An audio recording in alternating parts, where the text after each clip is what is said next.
और 9 बजट इनके चले गए हैं। 1000 करोड़ कह रहे हैं भामाशाह भाव स्थिरता कोष को बनाएंगे, जिसमें आलू, टमाटर, प्याज जैसे सभी फसलों का न्यूनतम मूल्य सुनिश्चित करेंगे। 1000 करोड़ किसके लिए? भामाशाह योजना ला करके जो हमारी सब्जियां या अन्य फसलें, मान लीजिए बुंदेलखंड में हमारे मूंगफली हो रही है, या बुंदेलखंड में हमारे तिल की पैदावार है, सरसों की पैदावार है, या उत्तर प्रदेश के अन्य क्षेत्रों में टमाटर है, कैप्सिकम है, अन्य फसलें हैं, उसके लिए मदद करने के लिए किसान के लिए 1000 करोड़ रुपए का इंतजाम करेंगे। हमारा बुंदेलखंड का किसान बर्बाद हो गया, मूंगफली उसकी खरीदी नहीं गई। अगले 5 वर्षों में सरकार द्वारा न्यूनतम समर्थन मूल्य दिया जाएगा फसलों का। आप में से जानते होंगे कहां फसलों का न्यूनतम दाम मिलेगा? जो हमारे सरकार, जो समाजवादी सरकार में मंडियां बनी थी, उन मंडियों को अगर चौपट किसी ने किया तो इस सरकार ने चौपट कर दिया। कोई भी नई मंडी नहीं बनी है एक भी, जहां किसान जाकर के अपनी एमएसपी ले सके। ऐसे तमाम उनके वो बिंदु हैं जो घोषणा पत्र में शामिल थे, और 9 बजट के बाद भी हम देख रहे हैं। वहीं इन्होंने कहा कि हम गन्ना किसानों का अगर 14 दिन में भुगतान नहीं होगा तो हम उसमें इंटरेस्ट देकर के उनका भुगतान कराने का काम करेंगे। पहले दिन से ये सरकार कहती कि हमने इतना पेमेंट किया है, इतना भुगतान किया है, एक बकाया नहीं बताते, और दूसरा क्या कीमत बढ़ाई है गन्ने की, कितना रेट बढ़ाया गन्ने का, आज तक सरकार नहीं बता रही है। हमारे विधायक तमाम बैठे हमारे साथ, उसी गन्ना क्षेत्र से आते हैं, पंकज मलिक बैठे हैं।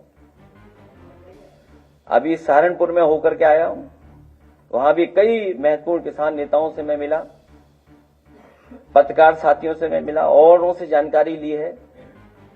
पूरे उत्तर प्रदेश के किसान चाहते थे गन्ने की कीमत बढ़े। सोचिए, डबल इंजन की सरकार ने दोनों बजटों ने ऐसा डबल ब्लंडर किया है कि किसानों की गन्ने की कीमत नहीं बढ़ा पाए, गन्ने की कीमत रेट नहीं बढ़ा पाए, और 14 दिन तो भूल जाइए आप। फिर ये सरकार कहती है कि हम 4000 एफपीओ बनाएंगे, एफपीओ, और उनको 18 लाख रुपए से मदद करने का काम करेंगे। कितने रुपए? उन्हें 18 लाख तक की वित्तीय सहायता प्रदान की जाएगी एफपीओ को। सरकार बताए कितने एफपीओ की मदद की है? प्रदेश में 6 मेगा फूड पार्क विकसित किए जाएंगे। ये डबल ब्लेंडर सरकार ने अगर एक भी मेगा फूड पार्क विकसित किया हो तो सरकार बताए। मेगा फूड पार्क, और मुझे याद है उस समय की सरकार से मिलकर के, उस समय की दिल्ली की सरकार ने उत्तर प्रदेश में कई फूड पार्क के लिए, प्रोसेसिंग के लिए योजनाएं लागू की थी, जिसमें मुझे याद है एक कन्नौज और दूसरा बस्ती में। लेकिन सरकार ने पता नहीं क्या रुख अपनाया है कि अभी तक वो चालू नहीं हो पाए। सेंटर ऑफ एक्सीलेंस बनाया इजराइल गवर्नमेंट के साथ मिलकर के, और कई एक्सपर्ट साइंटिस्ट उसमें थे शामिल, जहां पर किसानों को कैप्सिकम, टमाटर या ग्रीन हाउस में तैयार कर करके किसानों को उपलब्ध कराते थे, जिससे किसानों की आय बढ़ सके, उनकी पैदावार अच्छी हो। सरकार आते ही बजट नहीं दिए जा रहे कहीं भी।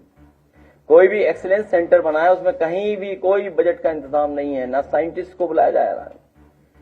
फिर ये कहां से आय दोगुनी कर देंगे? जो लोग सशक्त नारी की बात कर रहे हैं, जिन्होंने कहा कि यूपीपीएससी में हम महिलाओं की संख्या दुगनी कर देंगे सरकारी नौकरियों में। इनके घोषणा पत्र में है कि यूपीपीएससी में हम लोग दुगनी कर देंगे। आज बताएं कितनी दुगनी हो गई है? 500 करोड़ की लागत से state talent search and development scheme शुरू करेंगे। तो ये मुख्यमंत्री जी पढ़ भी ना पाए।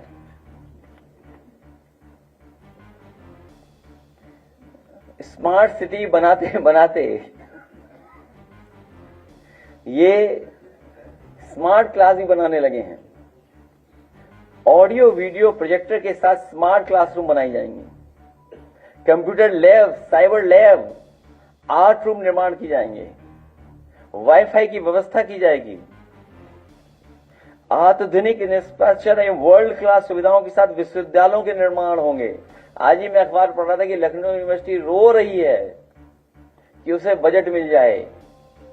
सोचिए क्या लिखते हैं अपने घोषणा पत्र में कि आधुनिक इंफ्रास्ट्रक्चर एवं वर्ल्ड क्लास सुविधाओं के साथ विश्वविद्यालय बनाएंगे। जो आपके नाक के नीचे है विश्वविद्यालय, वो फंड के लिए रो रहा है। और बाकी यूनिवर्सिटी कॉलेज का क्या हाल होगा वो आप बेहतर समझते होंगे। स्वस्थ प्रदेश बनाएंगे, इसके लिए हम एड लास्ट में एक दिखाएंगे आपको। पूरा मेडिकल डिपार्टमेंट को इलाज की जरूरत है।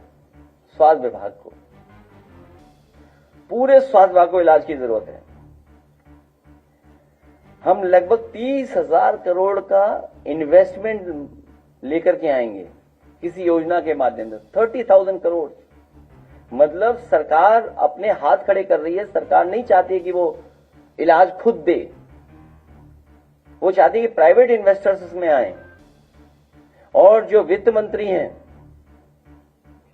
सबसे पहला medical college central state government की स्पॉन्सरशिप दोनों स्कीम से मिलकर के शाहजहांपुर का पहला मेडिकल कॉलेज शुरू किया गया था। उस समय वित्त मंत्री के गृह जनपद का मेडिकल कॉलेज ही में कुछ नहीं हो रहा है।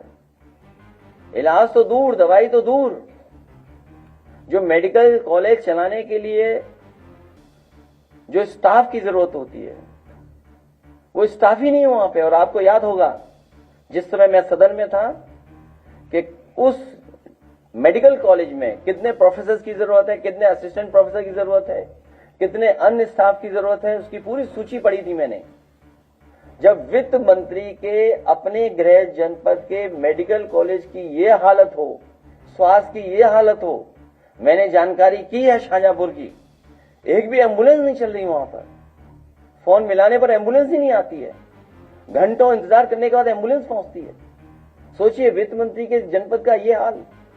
और अभी हाल में मैं कैंसर इंस्टीट्यूट गया था, क्योंकि इधर अगर हम डेटा सरकार का देखें तो डायबिटीज, हार्ट, किडनी और कैंसर, इन गंभीर बीमारियों से बहुत गरीब के घर में परेशानी आ रही है। बहुत बड़े पैमाने पे ये बीमारियां बढ़ती चली जा रही हैं, लेकिन इलाज नहीं मिल पा रहा है। जो पर्याप्त इलाज मिलना चाहिए, समय से इलाज मिलना चाहिए, क्योंकि अगर समय से इलाज मिल जाएगा तो खर्चा भी कम होगा और जीवन भी बचाया जा सकता है। लेकिन समय पे इलाज नहीं सरकार दिला पा रही है। अभी जब मैं कैंसर इंस्टीट्यूट गया, तो जब मैं कैंसर इंस्टीट्यूट में पहुंचा हूं तो सबसे पहले मरीज जिससे मैं टकराया वो गोरखपुर की थी बेटी एक।